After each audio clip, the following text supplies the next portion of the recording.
ये जम पोर्टल के ऊपर जो स्कैम हो रहे हैं उसके ऊपर था। 2009 में आरटीआई एक्ट आया तो 2009 में मैंने एक्टिविज्म शुरू की। 2014 में देश को नया प्रधानमंत्री मिला। तो जो प्रधानमंत्री साहब ने अपनी एक तकरीर में बड़ी अच्छी बात की, और मेरा तो मंत्र है, न खाऊंगा न खाने दूंगा। तो जब ये प्रधानमंत्री ये देश के प्रधानमंत्री बने तो मेरे जैसे एक्टिविस्ट को ये लगा कि आज के बाद अब हमें आरटीआई लगाने की जरूरत नहीं पड़ेगी, क्योंकि प्रधानमंत्री साहब ने जो कमिटमेंट की है, जो कहा है, जो उनके अल्फाज पहले थे पार्लियामेंट में, ना खाऊंगा ना खाने दूंगा, तो आज के बाद करप्शन जीरो फ्री होगी, 0% टॉलरेंस होगी करप्शन के ऊपर। लेकिन ग्राउंड में हालात कुछ बदले नहीं। मैं तो ये भी कहूंगा कि करप्शन का ग्राफ पहले से कहीं ज्यादा बढ़ गया, क्योंकि मैंने 300 करोड़ का 500 करोड़ का स्कैम आज से 3 साल पहले निकाला। सरकार ने संज्ञान लिया, एसीबी ने, एंटी करप्शन ब्यूरो ने, आनंद जायल साहब ने, लेकिन सिर्फ और सिर्फ संज्ञान लिया, अलर्ट नोट जारी किया, किसी के ऊपर भी एफआईआर रजिस्टर नहीं किया। जायल साहब, अगर तब आप एफआईआर रजिस्टर किया होता तो ये दूसरे और स्कैम ना होते। ये एक डिपार्टमेंट की बात नहीं करता, हर डिपार्टमेंट में, किसी भी डिपार्टमेंट में अगर आरटीआई लगा के डिटेल लोग है, हर जगह ये स्कैम निकलेगा, क्योंकि यहाँ पर फ्री हैंड दिया गया करप्शन के लिए, एक इंस्टीट्यूशनल करप्शन हो गई है। मैंने आज से 3-4 महीने पहले Jammu Kashmir state power development corporation limited को आरटीआई लगाई कि आपने जम में कितनी परचेजिंग की है, उसकी इनवाइसेस मुझे दे दीजिए। तो ये सारी इनवाइसेस मुझे उसकी मिली। अब वो इतनी वॉल्यूमिनस थी, इतनी ज्यादा थी कि हर चीज का एनालिसिस करना मेरे लिए मुमकिन नहीं, क्योंकि सरकार की तरह मेरे पास मैन पावर नहीं है, ना मेरे पास इंफ्रास्ट्रक्चर है। तो ये मैं कुछ कागजों की कर पाया, तो उसी में ही बहुत कुछ निकल आया। तो बाकी के डॉक्यूमेंट्स में सरकार को देने को तैयार हूं, उमर साहब आपके हैंड ओवर करने को तैयार हूं, उसका ऑडिट करवाइए और ये चीजें सामने निकल के आएंगी। जो पावर डेवलपमेंट डिपार्टमेंट की जो बातें पावर निकली कॉर्पोरेशन की, 4-5 चीजें मैं आपके सामने रखूंगा, आप अंदाजा लगाएंगे करप्शन का ग्राफ क्या है। सर, ब्राइट स्टोन के टायर, हर डिपार्टमेंट में गाड़ियां होती हैं, टायर परचेज किए जाते हैं। ब्राइट स्टोन का ट्यूबलेस टायर 205/65/15 ये टायर का नंबर होता है। 20 मार्च 2025 को ये परचेज किया जाता है। परचेज ऑर्डर देने वाले ये लोग अफशान अमीन, परवेज अहमद और कई चीजों के लिए बंटी बोला जी, ये ऑर्डर परचेज करने वाले बाहर उनके, ये डिप्टी मैनेजर की पोस्टों पे हैं 2, ठीक है। इन्होंने टायर जो ऑर्डर दिया, परचेज किया, एक टायर 2 टायर लिए। एक टायर की कीमत कितनी है? 18,000 रुपया एक टायर की कीमत। उस टायर की जो मार्केट में रेट है 6950, मतलब 7,000 रुपए का टायर 18,000 रुपए में मेडिकल ये पावर डेवलपमेंट कॉर्पोरेशन खरीद रहा है, ठीक। उसके बाद अपोलो का ट्यूबलेस टायर 22 मार्च को परचेज करते हैं, 145/80/R12 साइज है। ये टायर 4 टायर परचेज करते हैं, एक टायर की कीमत 12,375 रुपया, और उसकी मार्केट प्राइस सुन के हैरान हो गया आप।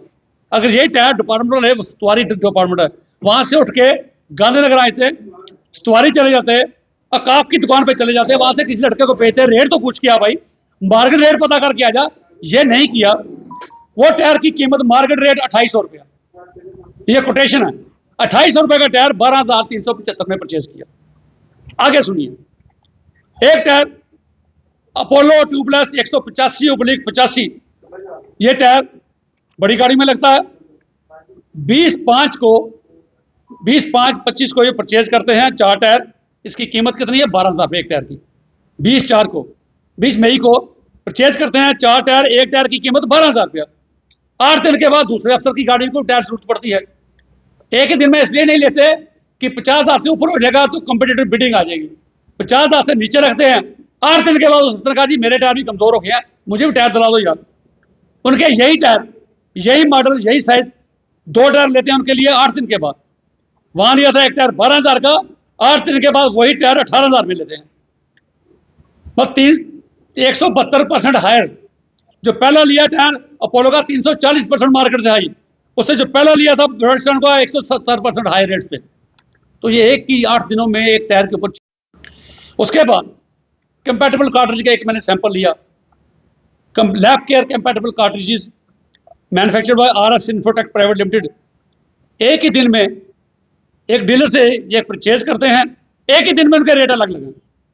पहले 15 कार्ट्रिज परचेज करते हैं, एक कार्ट्रिज की कीमत 1147 रुपया, उसकी मार्केट कीमत जब बाजार से आप लेने जाओगे किस दुकान पे 600 से लेकर 650 तक मिलेगा, वो 1147 रुपया।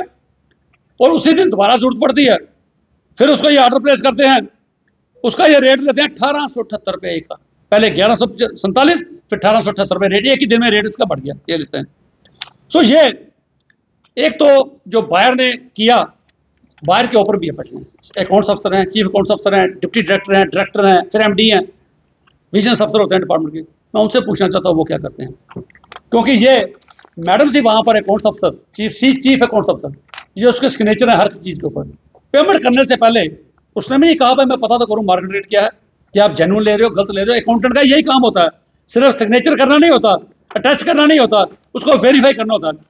अगर मेरे जैसा शख्स गूगल पे सर्च करके ये रेट निकाल सकता है तो मैडम जी आपने क्यों नहीं निकाला? अगर वो जिम्मेवार है तो जिम्मेवार तो आप ही हो, अगर कहीं करप्शन हुई है तो जिम्मेवार उसके आप ही हो।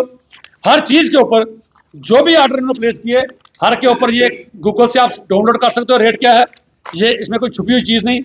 हर चीज के ऊपर ये 2750 का 250 का टैग, ये आपने 12,000 में परचेज कैसे कर लिया? अकाफ मार्केट जा सकते थे, आते जाते पूछ सकते थे। खुद कोई चीज लेते हो दिन में टमाटर भी परचेज करते हो तो 10 जगह रेट पूछते हो एलईडी पे जाके, भाई यहाँ कितने का, सवारी कितने के, सस्ते क्यों महंगे क्यों? सरकारी माल है, टैक्स पेयर्स का पैसा है, आपने दिल खोल के उड़ाया इसको। अब मैं पॉलिटिकल लोग हूं तो वो अपोजिशन पे एलिगेशन लगाते हैं, भाई ये इसके पीछे केंद्रीय सरकार है, जम के पीछे कोई उनका मंत्री है, क्योंकि मैं पॉलिटिशियन नहीं हूं। लेकिन ये बात अब मैं रियासत के पार्टी प्रेसिडेंट सत शर्मा जी से जरूर कहूंगा कि आपको खुदा ने मौका दिया कि आप पार्लियामेंट में पहुंचे हो, राज्यसभा में पहुंचे हो। आप ये अगर ये जो अपोजिशन कहती है कि जिसमें बीजेपी का रोल है, अगर ऐसा रोल नहीं है तो आप सुबह ही उस बात को सच साबित कर दो, भाई हमारा रोल नहीं है।